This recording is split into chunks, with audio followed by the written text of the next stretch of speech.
آج کا سوال ہے نامحرم کو چھونا۔ نامحرم کو کسی بھی حالت میں چھونا، ہاتھ لگانا، ہاتھ ملانا یا شفقت کی بنا پر نامحرم کے سر پر ہاتھ پھیرنا یا نامحرم کے ساتھ اٹھنا بیٹھنا و چلنا پھرنا، محبت رکھنا سب حرام ہے۔ قال اللہ تبارک و تعالی اے رسول مومنین مردوں سے کہہ دو کہ اپنی نگاہوں کو نیچے رکھیے، اور اے رسول اپنے مومنات سے کہہ دو کہ اپنی نگاہوں کو نیچے رکھے۔ تم میں سے کسی شخص کے لیے یہ بہتر ہے کہ اس کے سر میں لوہے کی کیل ٹھونک دی جائے بجائے اس کے کہ وہ کسی نامحرم کو چھوئے۔ نبی کریم صلی اللہ علیہ وآلہ وسلم نے ارشاد فرمایا، آنکھوں کا زنا نامحرم کی طرف دیکھنا ہے،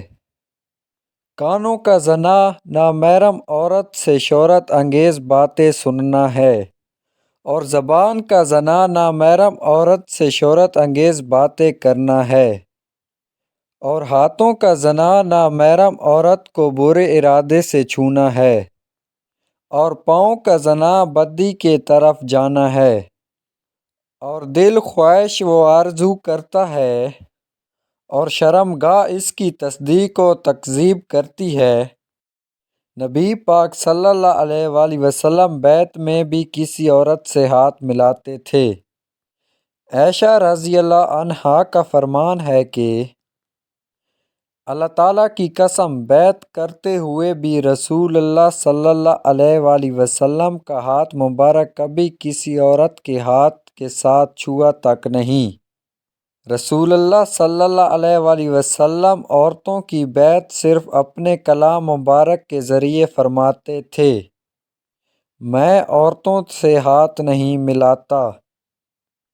کسی مریض کے دل میں یہ خیال گزر سکتا ہے یا گزارا جا سکتا ہے کہ یہ عمل آپ صلی اللہ علیہ وآلہ وسلم کے لیے خاص تھا یا ان کے اپنے مقام کا تقاضا تھا، تو ایسے خیالات والوں کے لیے رسول اللہ صلی اللہ علیہ وآلہ وسلم کا یہ فرمان مبارک غیر محرم عورتوں سے مصافحہ کرنے یعنی ہاتھ ملانے کے گناہ کی شدت سمجھانے کے لیے کافی ہونا چاہیے کہ تم میں سے کسی کی لوہے کی کنگھی اس کے جسم میں داخل کر کے ساتھ زخمی کر دیا جائے، تو اس سے بہتر ہے کہ اس کا ہاتھ کسی ایسی عورت کو چھوئے جو اس کے لیے حلال نہیں۔ امام البانی لکھتے ہیں کہ رسول اللہ صلی اللہ علیہ وآلہ وسلم نے ملاقات کے وقت یا بیعت کے وقت کبھی کسی عورت سے مصافحہ نہیں کیا، نہ یہ مصافحہ کرنا کسی حدیث میں ثابت ہے۔ البتہ غیر محرم عورت سے مصافحہ کرنے پر شدید وعید بھی موجود ہے۔ چاچا زاد، پھوپھی زاد، ماموں زاد اور خالہ زاد بہن بھائی غیر محرم رشتہ دار ہیں۔ اسلام نے غیر محرم مردوں اور عورتوں کو زبانی سلام کرنے کی تعلیم دی ہے۔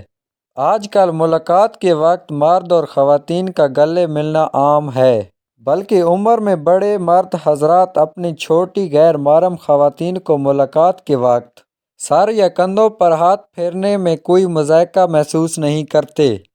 ایسے تمام لوگوں کو رسول اللہ صلی اللہ علیہ وآلہ وسلم کی سیرت کا مطالعہ کرنا چاہیے۔